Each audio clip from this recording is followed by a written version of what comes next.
Guys, this is Christian here. Ito na, magla-lunch tayo.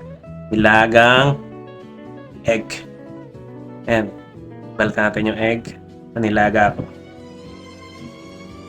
Egg ay very staple sa diet. Murang protein, maraming nutrition.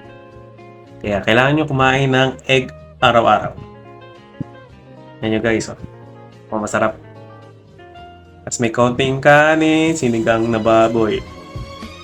Yummy! Konting kanin lang. Kasi nag-ano tayo eh. Babawas tayo ng timbang. Ayan, ganyan lang. Konti lang yan. Tingnan nyo, sarap oh.